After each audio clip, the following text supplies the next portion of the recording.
Hey guys, this is Greg Jones, or 0779 for dragthebar.com, and today I'm bringing you another video in the Tools of the Trade series entitled How Bad or Good Can You Run?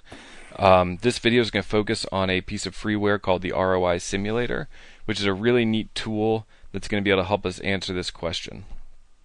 So, I get this question all the time from students, and it's really important that as a sit-and-go player you have a fundamental understanding of what kind of variance can occur in the games, because it can be really detrimental to your game to be running bad and start feeling like you can't grind. You feel like you're running worse than is humanly possible, and it can put you on tilt. So using this piece of software, we can actually answer this question.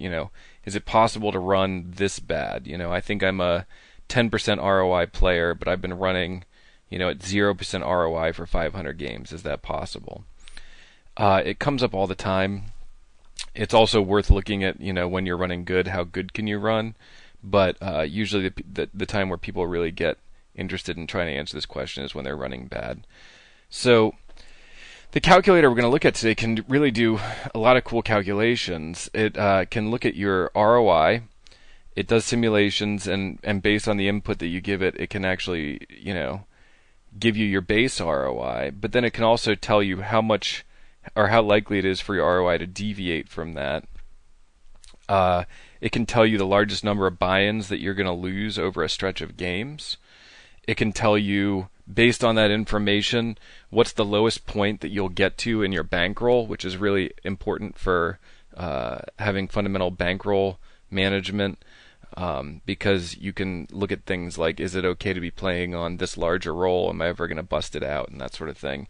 And these two are actually different, because if your graph is biased upwards, then the largest number of buy-ins that you may lose could actually be larger than the lowest point in your bankroll, assuming that you're also winning some in between. It'll tell you things like your best in the money streak possibilities, like how many in a row can I win, and get into the money on, which is kind of cool for things like Battle of the Planets. And it can tell you what are the chances of not cashing in X amount of tournaments, which is your worst out of the money streak. So let's take a look at these questions and see what we can learn from them. But first, we need to set up the simulator. So I'm going to make some assumptions that you have a 10% ROI in the 9-man tournaments, and we're going to put the buy-in into the calculator. That's going to be your total buy-in, including the rake. That's important to make sure you get the correct return on investment set up. And then there's going to be two things that are a little bit confusing. The first is games per simulation, and this is going to be the number of games that you want to see the results over. So like, you want to know, what can I expect over the next 500 games, or what can I expect over a set of 500 games or 1,000 games? And then there's number of simulations, which looks a lot like the previous one. This is how many times you're going to run the Monte Carlo simulation. The more times you run this, the higher convergence you're going to get. So typically we set this number around like 1,000 or more. Because doing this a good amount of times means you're going to be closer to the actual converged result. And then the ROI calculator has this funny thing where in the money that you'll win from each finishing place, it doesn't handle decimals well. So if you get to the point where you're playing sort of micro stakes and you have it's down to the pennies, you have to multiply by 10 or 100 to put these into whole numbers so that you can run the calculator, which is pretty sweet, because like if you're used to playing $7 games and you have to multiply by 100, then it looks like you're winning a ton of money, so it's kind of fun. Alright, so let's go ahead and set up the simulator. I'm just going to run you through how we've set it up here. So what you'll want to do is set the number of simulations pretty much always to 1,000. You can do 10,000 or 100,000, but it takes a long time to run, and it's not really worth it. And then you'll set the number of games that you want to simulate over, meaning like how many games do we want to see, what can happen, and here I've set it to 500. And then we're looking at a $55 buy-in where first gets 250, second gets 150, and third gets 100. This is your standard 50, 30, 20. And I've put in finish percentages. Here you can have decimals, but over here under the money column you can't. And I've set it to 12.5 first place finish, 11.5 second, and 12 third, which is the sort of standard 1 is greater than 3 is greater than 2 finishing results. Then we hit simulate, and you can see that it gives you the actual ROI you should get. I've set it to be exactly 10%. But over this, because we haven't gotten 100% perfect convergence, we haven't simulated over an infinite number of games, you can see the simulated ROI is a little bit higher now. It's going to sort of bump around. If you only did like 10 simulations per game, you'll see that this deviates pretty wildly. So that's why we like to have this at more like 1,000. It's going to give us a better result. And so here you see it went to 10.47, 9.61, 9.91. I think we'll leave it somewhere around there. So you've got these 5 nice columns that answer those questions that we were talking about in the PowerPoint. I'm going to go back to the PowerPoint and we're going to start to look at what you can learn from the first column. Alright, so ROI percentage deviation. And the first question you might be thinking this is a little bit more of a naive question. Is it possible to run at minus 4% ROI over 500 games if my true ROI or my EV ROI is 10%? So a lot of times, if you haven't been playing very long, you may not have a true ROI. You may not have 10,000 games or something where you could feel like, okay, this is my ROI. But you can still use the EV ROI from Poker Tracker or Hold'em Manager as a baseline of what your real ROI is, and you can set up the calculator so that you get an ROI that's somewhere around that percentage. And so if we look at the calculator, what you're going to find is that, yes, the percent chance of having a minus 4% ROI over 500 games is about 0.05%. So here, we scroll down in this column, and we go down to minus 4%. That's what this is. And here, actually, this gave us a simulated chance of being about 0.8%, which is a little bit higher. So these numbers are going to bounce around a lot. But we don't just care about, minus 4%. What are the chances of getting exactly minus 4%? The real question that we want to ask is more like a better question. What are the chances of running at a percentage or worse? So in this case, I said, well, what are the chances of running at just 5% rather than 10% or worse? And here, you're going to look at the cumulative column, and you're going to see that there's about a 77.1% chance of running 5% or better. All right, now these numbers are always going to change a little bit every time we run the simulation. So here, at 5%, you look at the cumulative column, and it says there's a 74.4% chance of running at 5% or better, because the cumulative is just adding up all of the percents above it and then summing it and putting it over in the cumulative column. So here, like 28% is taking 0.4 plus 0.2 plus 0.3 plus 0.1, etc., and then adding it up.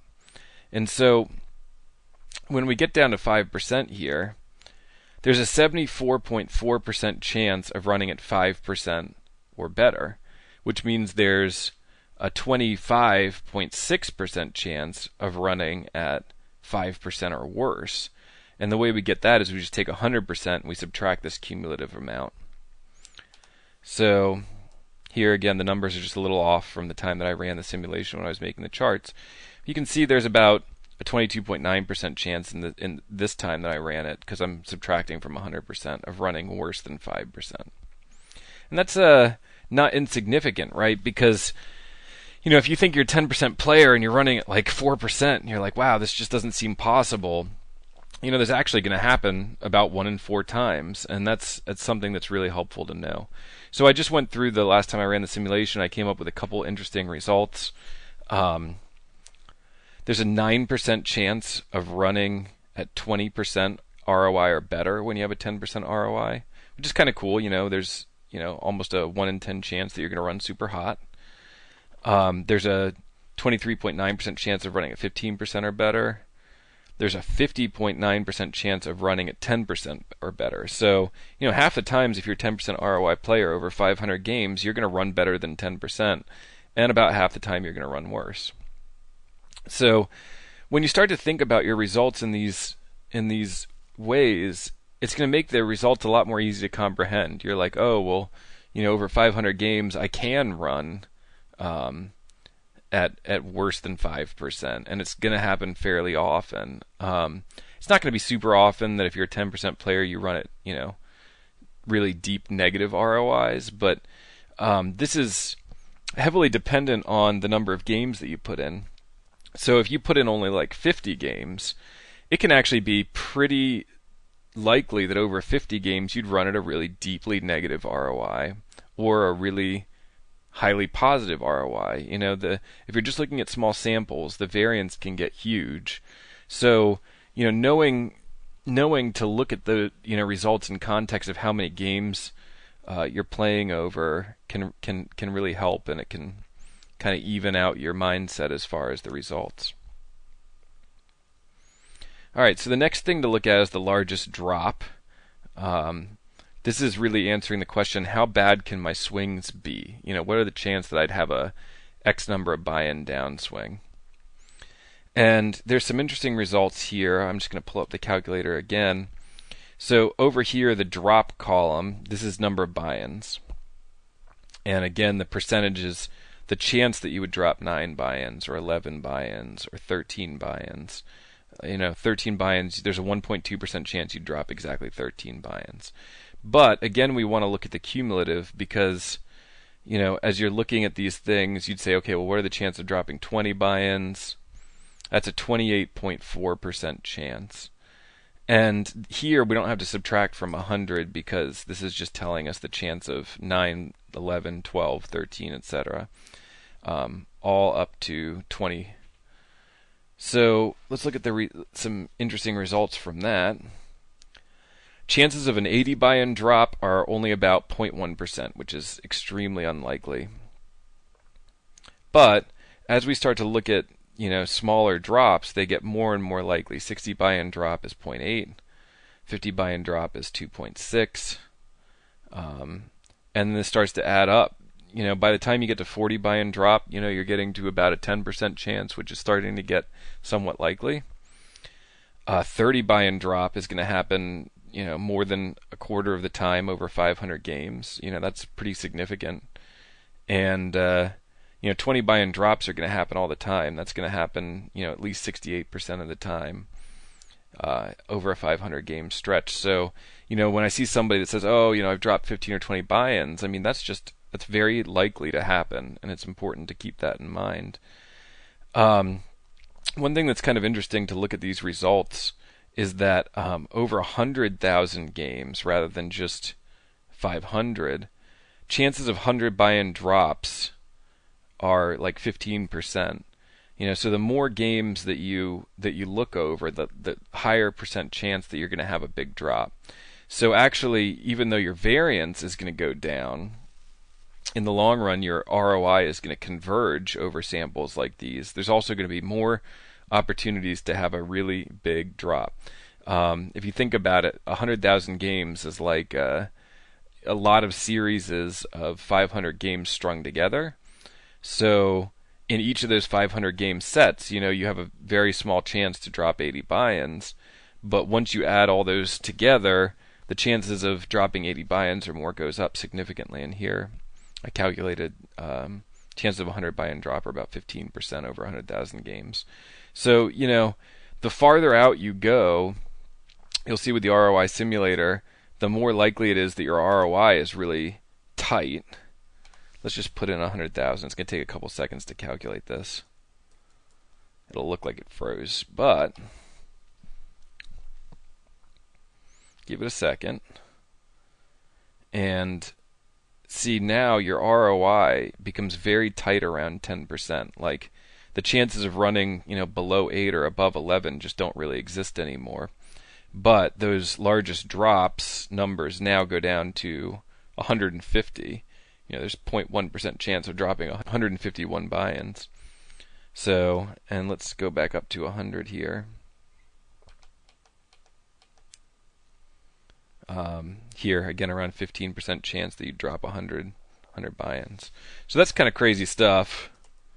And that's the kind of stuff that's worth exploring with this thing. Alright, so let's go on to the next topic, which is the lowest point.